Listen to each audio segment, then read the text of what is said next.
பெண் குழந்தை வேண்டுமென்று ஆசைப்பட்ட மாந்தோட்ட உரிமையாளர். கூலிக்கு வேலை செய்த திருமணமான பெண்ணோடு பழகி பெற்ற பெண் குழந்தையை நண்பனின் குழந்தை என கூறி வீட்டிற்கு தூக்கிச் சென்று கொடுத்த தில்லால் அங்கடி எஜமான்.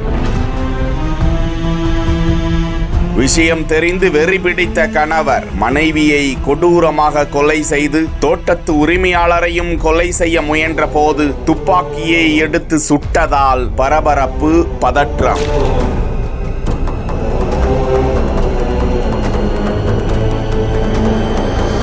கிருஷ்ணகிரி மாவட்டம் போச்சம்பள்ளி அடுத்த தாதம்பட்டி கிராமத்தை சேர்ந்தவர் மாந்தோட்ட உரிமையாளர் பிரகாஷ். இவருக்கு திருமணமாகி 2 ஆண் பிள்ளைகள் உள்ளனர். தனது வீட்டின் பின்புறம் உள்ள மாந்தோப்பில் இரவு காவலுக்காக கல்லாவி அடுத்த வெள்ளிமலை அருகே உள்ள வெள்ளாளப்பட்டி கிராமத்தை சேர்ந்த சின்னமுத்து என்பவரது மனைவி சீதா என்பவரை பணிக்கு நியமித்திருந்தார். கணவர் சின்னமுத்துவும் சீதாவும் கருத்து வேறுபாடு காரணமாக கடந்த 2 ஆண்டுகளாக பிரிந்து வாழ்ந்து வந்ததாக கூறப்படுகிறது. சீதா தனது குழந்தைகளை செங்கழு நீர்பட்டி என்ற கிராமத்தை சேர்ந்த தனது சித்தப்பா முருகதாஸ் வீட்டில் விட்டுவிட்டு மாந்தோப்பில் காவலாளியாக பணிபுரிந்து வந்த நிலையில் உரிமையாளர் பிரகாஷ் சீதாவோடு நெருங்கி பழகி வந்ததாக கூறப்படுகிறது. தனக்கு ஒரு பெண் குழந்தையை பெற்று கொடுப்பாயா என கேட்க அதற்கு சீதா சம்மதம் தெரிவித்து பெண் குழந்தையை ஈன்றெடுத்து கடந்த 6 மாதங்களுக்கு முன்பு பிரகாஷிடம் கொடுத்தாராம். அதனை தனது நண்பனின் குழந்தை அவன் கடந்த 6 மாதங்களுக்கு முன்னர் கொரோனாவால் இறந்து விட்டான்.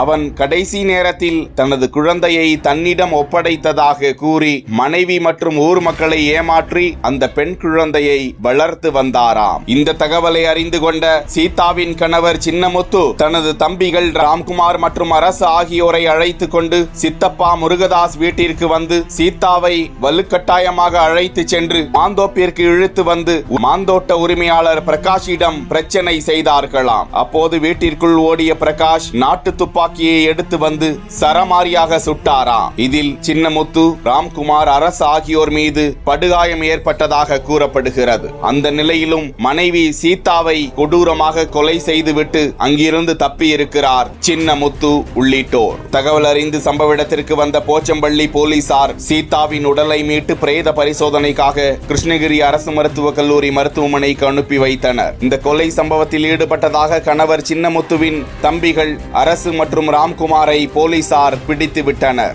மாந்தோப்பு உரிமையாளர் உள்ளிட்ட 3வரையும் கைது செய்து சிறையில் அடைத்திருக்கிறார்கள். கணவர் சின்னமுத்துவை தீவிரமாக போலீஸ் தேடி வரும் நிலையில் சின்னமுத்து தனது மகன் சின்னாவிடம் அலைபேசியில் தொடர்பு கொண்டு அனைவரையும் கொலை செய்து விடுவேன் என பேசக்கூடிய ஆடியோ தற்போது வெளியாகி பரபரப்பை ஏற்படுத்தி வருகிறது.